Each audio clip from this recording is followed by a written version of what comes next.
This is Aaron Levine, LG Insurance Agency, here on another episode of the Who You Work With Matters podcast. One of the most important people for any business is their brand manager and their design company that they hire to represent them out in the public. And I have Darcy Flanders with me from Baseline Group NY, BGNY, who is like the branding and communications guru. I hate that freaking word guru. I'm sorry I used it. I know you probably don't like it either. I hope you don't like it, or else we won't get along. I'll be a guru for today. But, I have to wear my branding, and we'll maybe get into that. Like, I'll get a free critique out of her for everything that we're doing. But thanks for coming down and hanging out. Your business is in New York City, although you moved most of your office out during the COVID era, as many people did. But give me a little bit about your background. Tell me who you are. Oh boy. So I would say that I have been a creative since birth, literally. Love that. There is nothing that I did when I was a child that wasn't creative. Okay. I spent my entire childhood drawing, painting, making things out of shells down the shore. Isn't that what you're supposed to do as a child? I think so, but but then it just kept going, right? So Did your parents yell at you like, stop drawing no, on shells? Because my father was a printer and my mother was a writer. So Okay. they inspired my creativity. They Okay. liked that I was a creative. Love And my mother always said, there were two things clear about you from day one. You were going to be doing something creative and you were going to be a boss because you were so bossy. I love that. And that's actually true. Yeah. So you're not a good employee. You're a good boss. Oh, well, I think I was a great employee until I became a boss. But now that I'm Okay. a boss, I could never go back. Like, this is me. This is who I am. I love it. I wrote a book when I think I was like 6 years old, and we had a little Okay. project at school to make a little book. And my book started like this. It had pictures of flowers, and it said, I love flowers. And then it said, doesn't everybody? And every page was like that. It was like, I love walks, whatever. And doesn't everybody? What you need to just bring that back and publish I it should. today, I should. right? Amazon would make that so easy for you to create a picture book for children of, do you like flowers? Doesn't everybody? Doesn't everybody? Like, Yeah. But that's the way I always thought, like, so my mother said, when I started my company, she's like, here it is, you're a creative and you're the boss. And that's, what you always needed to be. So yeah, both of your parents were creatives, right? Mhm. As a writer and a printer. Yeah. I'm so intrigued. The way we write today is so much different than the way you were writing 20 years ago, and your mother was writing before then. Correct. It's so interesting because the way we write today, we prompt ChatGPT to then can you fill in write the this blanks. for me? Yes, and then we edit it. We don't really write, we edit what other people give us now. Just like with design, though, I mean, I find that there's all these tools, do-it-yourself design tools. Right. But when you learn it, like I did, I mean, when I went to school, there were no computers, there were no cell phones, there was no email. Like, it really was a different world. So Right. you had a craft, like you had to learn to draw, you had to learn to design things using your hands, using your mind. Like, you couldn't cheat, in essence. But the way your mind works, right? The way our brains work is more valuable. Well, I would still say more valuable than the way, large language models and AIs work, right? Mhm. Your knowledge and experience can never be replaced. No, for sure. You can work faster now with tools and technology, but what you've experienced and what you've done, and say, oh, I did a brand design like this once. Here's how it ended up. Right. We can do it a little bit different. And that's the value that, somebody like yourself brings to the table when we're trying to figure things out. But, back to it, I was looking at my LinkedIn profile the other day, and I'm like, oh, and we were looking at somebody else's LinkedIn profile. I'm like, this looks really good. And then I was having a one-on-one with that person. He's like, here's how I did it. And I'm like, and I said to Caitlin, I'm like, hey, and 30 minutes later, I had a brand new LinkedIn profile about me put together that I'm like, this just looks great. Prompt it with the right information and do the editing, and I'm just like, wow, I'm a whole new person. The key is prompted with the right information, because AI is only as smart as you tell it to be, right? And AI is only as good as you make it. So I always say AI is like the old school Encyclopedia Britannica, right? Like we used to spend hours looking through 32 volumes to collect information to do something. It's research. And for me, in design, AI is research. So if you're designing and doing something, right, I'm just thinking, the legalities of things. Do you use technology now to help you make sure you're not infringing on a trademark or a trade dress or anything like that? You're still just going for it. We go for it, but if we always tell the clients, like, you have to have a trademark attorney look at something. Okay. If you're a small brand, chances are nobody's really going to care unless you have their actual logo. So, we do searches online just to see. But if you're a bigger company, midsize on up, you need to get a trademark attorney. And you need to have them really make sure that your logo is trademarked and it's yours. You can't mess around with that. You can't. No, I totally get that. So let's go backwards again and let's talk about when you decided to make design your career and kind of how that started for you, right? Yeah. So start going way back, my mother was a newswoman to begin with. Oh, wow. And what allowed me to make the leap and have confidence in myself to start a business before, like now a lot of women have businesses, but it was early, is that my mother was probably the only female in the newsroom. Okay. And it never fazed her. Okay. She wanted to be a news person. She just went ahead and did it. And it didn't even occur to her that if somebody looked at a photo of the newsroom, she would have been the only woman in the newsroom. Right. So she helped me not see myself as a female trying to do something. She just made me feel good about me and the confidence in what I do and what I love to do. And she just pushed that. Then my father was a business person. He had his own printing brokerage. So he helped companies print their, brochures and all that. Okay. So he owned a business and he came home grumbling and mumbling about, this rotten client or, this person, didn't pay their bill for night, so I kind of knew what to expect. So it's short story. Yeah. I had a very short stint in between professions in my early 20s for a print shop, for a large screen printing operation. I thought it'd be cool. I thought I was good enough to sell anything. And I realized how difficult it was to sell large format screen printing. That's not I learned a lot, all the different substrates and the way screen printing is done and the volumes that need to be done, but all the way up to the way billboards were printed. I learned all of this great stuff, but it was terrible. And it's a tough, it wasn't terrible. I was terrible. I think I was terrible, but I learned a lot. I learned a lot about myself and I learned a lot about the print industry, to be able to use it and translate it into what I'm doing, because I love marketing and branding and being here on the microphone with great guests and people and always learning from everybody that sits here. Like that's my passion. That's what I love to do. I make money by selling insurance, but the way I get people to buy insurance products is by having conversations with them and marketing to them and making sure my brand is able to pop. So I've always had that creative touch, but I've always needed the business side to it, right? Doing the marketing agency, the branding agency is not my thing. Mm-hmm. There's better people for it, but I'm pretty good when it comes to being a business owner. So it's great. So now when you started your career, you worked for a New York City design firm. Correct. Right? Business suit every day kind of operation. I did. And I did that for 12 years. Okay. And I worked my way up from, girl who makes coffee and occasionally does design to vice president of the agency. Nice. And, I was paid well. I had a lot of vacation time and I loved the people that worked for me. Mm-hmm. But the woman I reported to, I had mentioned, I had been there for 12 years and I went in to say, hey, I'm about to get married. I want to have children. Can I have a little flexibility in my schedule? Because it was 8:30 to 6 at least every day.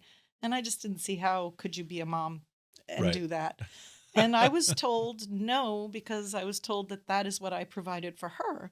And you know how your dog looks at you when you have when you're telling them they can't do something? Yeah. That's kind of how my ears went sideways. And I kind of said, that's just wrong. I mean, you were also allowed to smoke cigarettes in the office at that time. Right.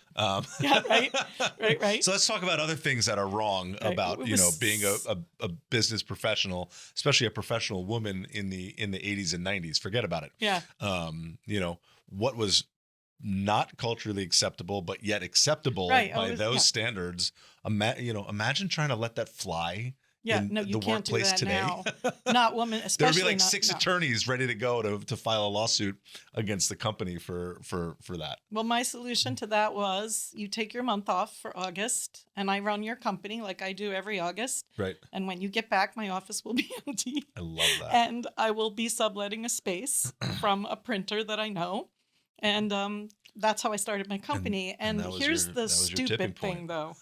The really stupid part of that is there was no business planning. Right. There was no business plan. It was wing and a prayer kind of business school. Every entrepreneur that sits in that seat has the same story, by the way. Okay. There's very few that I know that have put together a beautifully written MBA style business plan with an executive summary, a financial statement, here's the board, here's what it looks like. I don't know anybody that's ever put together a really good business plan. There was just a hot-headed. Let's go when it comes to small business and entrepreneurship. And then when we learn and grow, if we want to do something different, then we can do that. Yes, but always the first one is, it was totally is go. It was my pride and it was my sanity. And I was like, no, nobody's going to tell me that I cannot spend time with my family when I have one. That's my decision. And then you learned many years later that being your own boss is even worse than being an employee of somebody that's disrespectful of you and your time, because being your own boss and being your own employee takes up a lot more time than I will say yes and no, else. because it does. But I was at everything that was important to my daughter. I was at every play. I was at every basketball game. I was picking her up at school. I was at every parent-teacher conference. Even if I had to work till 2 in the morning, even if I had to get up early and do it, I put the time in. You had on the flexibility my for your time. Mm-hmm. And to me, that was everything. I love that. Yeah. I love that. So your business today is booming, and so you've been in business for your Baseline BGNY has been in business for how long now? 28 years. 28 years. Yes, sir. I love 28 years. And you have teams that work with you, and so we always talk about the who's in our lives, and we kind of touched on your parents pushing you along a little bit as a creative and selling decorated shells on the beach to random beachgoers. Everybody made bracelets at some point to sell to friends and family at Christmas, right? I sort of did. All the things, right? I've seen it, I've experienced it. It's great. And then now you're in your own business and you're going up against these bigger ad agencies at such a wonderful time. So talk about growing your business and the people that you currently rely on to run and operate your business. Absolutely. So, 28 years. So founded in 1997. And the first employee that I hired full time is still with me. Love that. She has been with me for 27 years. She's my design director. And then I have a digital director who's now been with me 14 years. Wow. And I have a studio manager that I hired a year ago. Okay. Full time, because when we get to it, I have an exit strategy and I needed to get out of my business so my business could run without me in the middle of it. I mean, that speaks volumes about trust and culture. And that's what any business owner, should strive for, is having trust amongst your team members and having that culture where people just want to be with you and be with each other to continue to work and thrive. And it's not about the money. Not at all. It's never about the money. The money helps. Right. And there's always more money out there somewhere. Right. But it's never good. I have a story. We hired somebody and there was like 3 weeks till they were about to start. Seemed like a great candidate. Everything was going well. The Friday before the Monday he was about to start, I sent him a text message. Looking forward to Monday. So glad you're joining the team. Have a great weekend. Got the response back. Hey, Aaron, can we talk? Oh, that's I'm never like, good. You fuck. That's right? That's what I said out loud. And I was like, what? I'm like, let me make this phone call. And I knew exactly what was coming. And I accepted another job. I'm so sorry, Ugh. but the pay was so much higher. I couldn't resist. Mm-hmm. Okay, good luck. He's like, that's it? I'm like, yeah, that's it. I've got nothing else. What He's do you like, well, want maybe me we can to stay in say? touch. I'm like, sure, we can be friends on LinkedIn. 2 weeks after he started that job, he called me back. Aaron, can we talk? Is the job still open? It's not what I thought it was going to be. I'm like, no shit. Right. Right. You sold your soul and now you have to go deal with it. And unfortunately, the position's been filled and, we're not an opportunity anymore. He broke the trust. He broke everything that we live for. Yep. And we're a smaller business. I cannot compete on money. No. But when you go to a company that's 2,000 people big or more, and you become just a number and you have certain KPIs to hit, and if you're not hitting them because you want to talk to somebody else and do something different, you're a nobody. Yeah. You're back It's out. everything to have the right people on the bus, A. Right. And B, they'll stay if they love where they work and who they work with. Right. And it's like your podcast title, Who You Work With Matters. It's so true. I went through the recession in 2008, and most of my clients were in finance. Okay. And there were some really tough years. Right. And what I decided to do was just be honest with my people. And I Mm-hmm. opened my books up to them and I said, this is where we are. And it is a really scary time. And Right. I can't treat you the way I did before. I can't give you the bonuses I gave you before. I probably can't give you raises for a Right. while, but we'll get through this if you're Yeah. willing to stick with me. Right. And they did. Right. Nobody left. That's awesome. Because we had so much more than that. It wasn't Right. just a job. It was, we loved coming to work. Right. We loved working with each other, like, Right. being a part of the creative process together. So Right. every day of my life is a joy, really. I love what I do and I love the people that I work with. Right. And so you mentioned something else about, and so that comes back up to you, but you're also such a giving person. You talked about bringing on students, right? Yes. Young people, young professionals Mhm. looking to get into your business, your industry. Yep. And you still continue to mentor students on an annual basis. So I actually love that. I love that you're a who for so many different people when it comes to that. What advice and how do you work with young people? What advice do you give students that are seniors or juniors in college and looking to get into, branding, communications, marketing, whatever the heck you want to call it? I don't even know what do you call your industry? We're creative services Okay. because we are branding, but we don't have to do the whole brand. We'll do a website. We'll do, we are creative services. Okay. We serve clients with their creative needs. Love it. But what I would say is school teaches you how to design if you're lucky, Mm-hmm. but they don't teach you what it's like to have clients. Okay. They don't teach you what it's like to have your ego humbled because Right. it's not what you want it to look like in the end. It's what the client is paying for. Sure. They get to say what they want. Okay. And it's also about working with a team. You're not, when you're sitting at your desk at school, it's you and a Right. teacher saying, it would look better if you move that here, whatever. Right. When you have a client, that's a whole nother story. And when you have a team of creatives that you're working with, Right. you have to learn to be part of the team. And you also have to learn to be confident presenting your ideas, which a lot of designers are very timid. Very timid. Like their personality is to sit behind a computer, and they're brilliant and they design beautiful But things. you're an introvert for a reason. Mhm.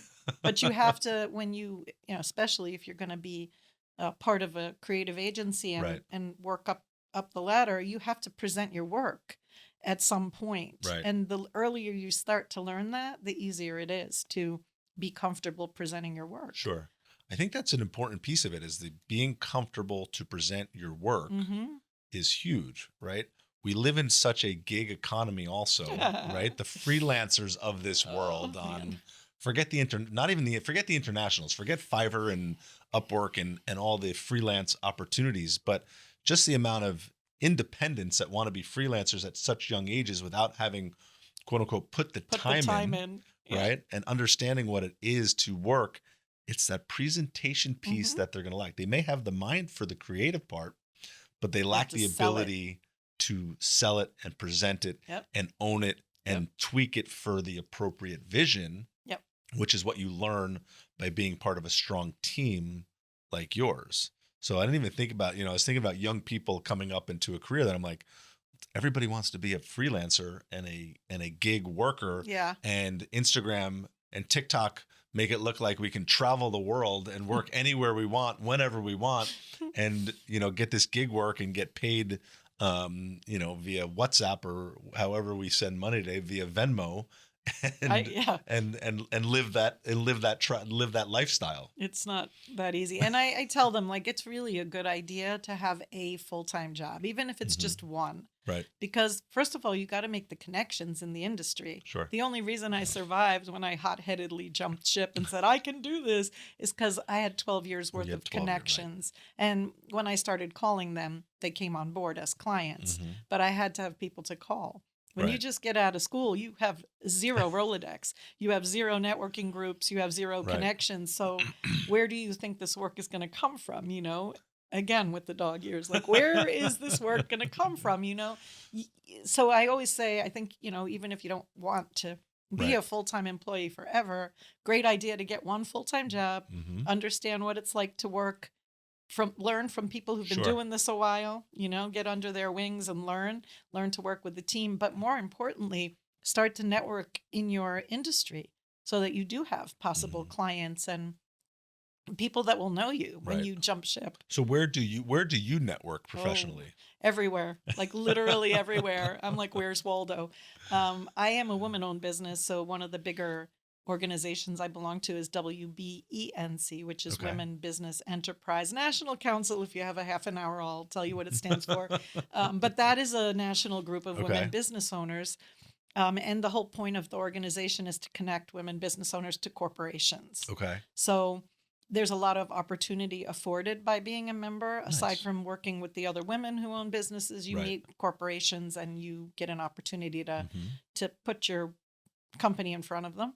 And then, you know, networking groups like Blue Water Wave, where I met you. Blue Water Wave. Shout out to Bridget. Yeah. And, you know, other groups. So, and I also go to, you know, trade shows where people who might be potential clients might be exhibiting. So it's just being out there. You really can't sit around and build a business. It's just not possible. So I had a call. It was this morning, and we were on the phone. We were on a video call. It was somebody that I connected with on LinkedIn, and I had to go back and figure. I'm like, all right, where did we actually meet? And when we pieced it all together by dates, times, and faces, he and I are actually going to be at a networking breakfast again in 2 days from now. Oh. So, you know, once we figured out where we met and who our connections were, we continued the 6 degrees of separation to figure out who else we knew within our immediate network. And I'm like, you going to be at that breakfast on Friday morning? He's like, yeah. I'm like, great. We'll continue the conversation there, but we continue to expand and learn about it. And that's the power of networking is, you know, I bring people from networking into the studio to sit with us here to learn about their businesses, plus have one-on-one Zoom calls, as we've learned from Blue Water Wave, right? Those are very good opportunities. And I've expanded that into my other networking. It's like, hey, let's connect. We don't have to meet for lunch yet, but let's meet for a Zoom call and take it to the next step and learn more about each other. Because same thing with my business. I never know where my next opportunity is going to come from. Right. I rely on centers of influence around multiple networks of people as a giver and a taker of people that need my assistance and need help with their insurance policies or risk management or whatever it is for personal or professional. But, you know, I'm always looking to meet, learn, and grow at all of these types of events. And I think, you know, what you said is absolutely right, but that's what branding is if you do it right. Branding is the Zoom call. It's digging into a company. For example, I could go out and tell everyone I own a brilliant creative services agency and we've won a lot of awards. Is that going to get me clients? No, because why? Because every other agency can say the same thing, right? So in order to really brand yourself properly, you have to know your ideal prospect. Who are they? What problems do they face every day? Put yourself in their shoes and then figure out how can you solve something for them? What are they worrying about? So for me, when I say, you know, we're a creative services agency that primarily serves the financial industry right away, that eliminates 75% of my competition. And when I say, you know, we understand that in that industry, PowerPoint is the tool that people use. We have learned to design at a very high level in PowerPoint. Their ears are now listening because that is important to them, right? you have to, with branding, you have to dig in. So insurance, there's lots of different things you can do for a client in the insurance space. So figuring out what are those things and then separating them out, like untangle all the offerings and give each offering some real estate. Right. The things that people would most likely come to you for, have a one sheet on that. And because when you're listening to people talk on a networking call, someone might say something that's just appropriate for, you know, they're having a problem with trust and estates and they really like need to understand how insurance works in that space. So then you have this sheet about that you can hand them. Or, you know, they have a kid who's about to get a car and, you know, oh my God, he's a boy and they're going to charge me a fortune. Like, so a one pager of that. I was funny. I was at the doctor's office recently and they have a new technology. They have a screen on the wall, a touch screen, a large format touch screen on the wall. And he was talking about this and he goes, touches it, he pulls it up, he pulls up the one pager. Perfect. And points it out, right? Like, I'm like, that's your arsenal from a branding perspective. From a branding perspective, right? That's your arsenal. So we have one sheets for financial clients, obviously, but we also have for education because we've done enough of that. We have for construction. We've done enough of that. Whenever we get a mass of work, that's like a mini portfolio, we make a one sheet. Okay. Because if I'm talking to a construction company, they could care. Well, maybe they think it's impressive, but they don't care that I've done banks and investment banks and private. I'm not talking their language.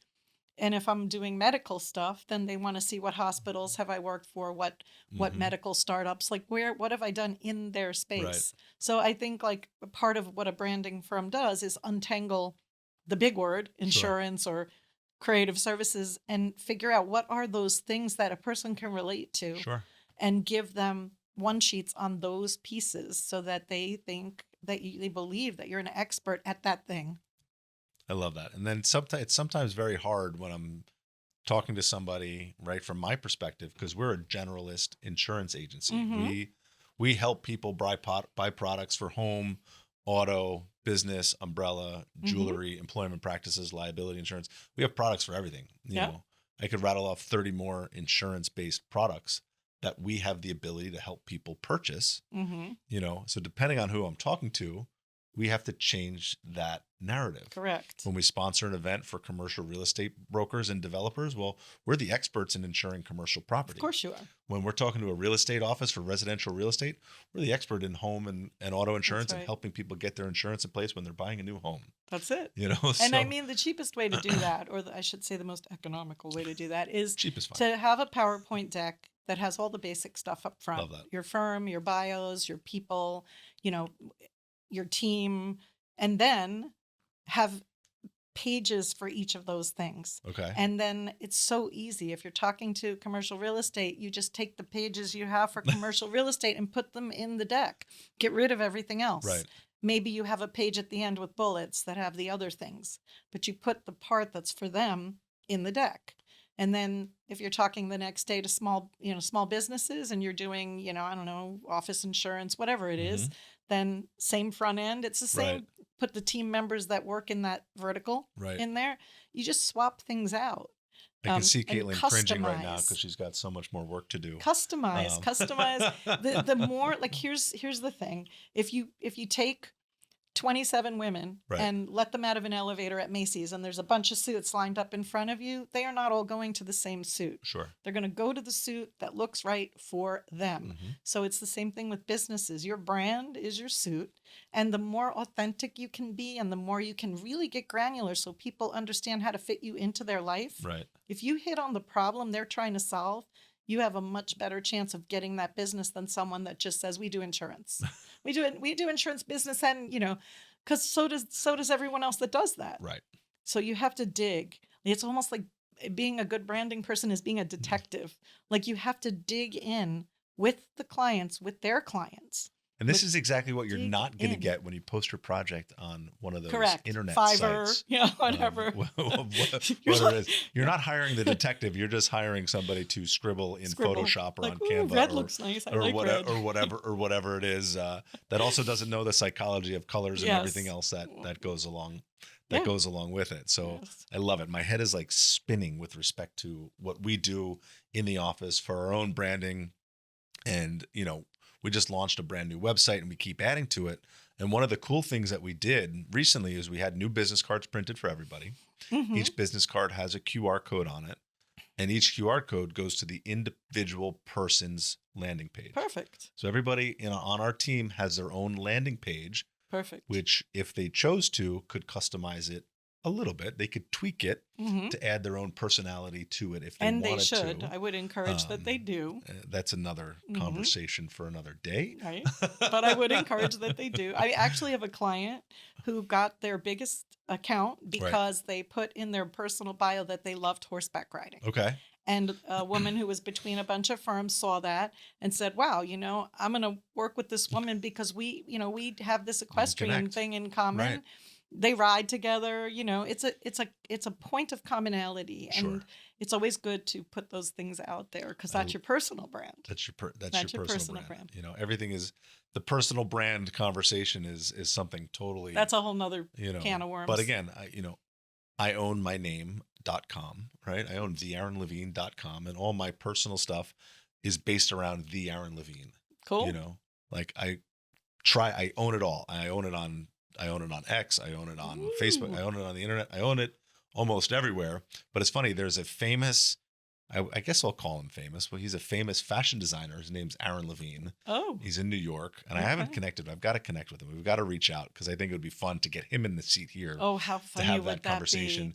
Because he owns there's a domain that he owns that I'm like, oh, that would be good for me. Like Aaron Levine talks to Aaron Levine. Do some swapping there. But it's kind of funny when you have a famous person with the same name. That's awesome. That's relatively close in geography. I'm like, yeah, we got to get him in the hot seat and learn about that. Love it. Because he's got a website that's similar in nature, but I own theaaronlevine.com. I think he owns aaronlevine.com, possibly something like that. I don't know. We'll have to look it up. There's actually one other trick that just popped into my head. So this is you said you have a QR code that goes to people's personal landing pages. Yep. When I go to events, I have a QR code that takes them to a page on my website that has all my one sheets. Okay. And they're labeled like capabilities overview for financial services, capabilities overview for women-owned businesses. Right.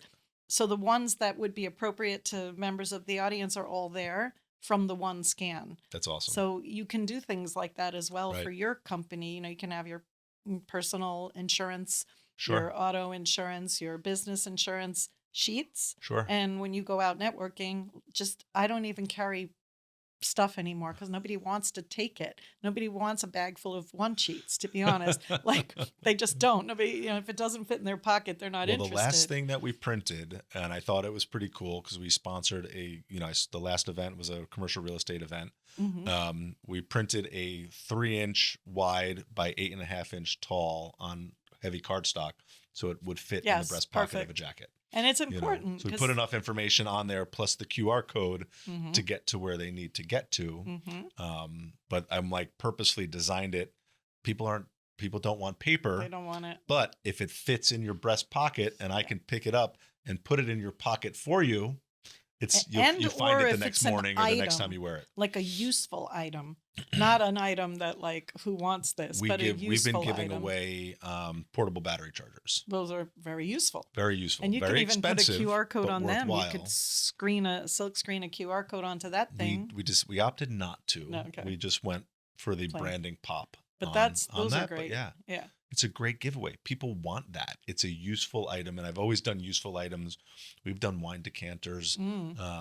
We've done these battery chargers. We did socks for a foot race for a running event. We sponsored some running events. We did socks. That's great.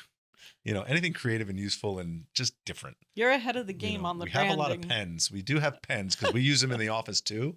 You always need to have a pen around. Yeah. But the pen is just our hashtag. It's our Instagram handle. It's Luxury Group INS on it. That's great. There's nothing else on there but just the @Luxury Group INS.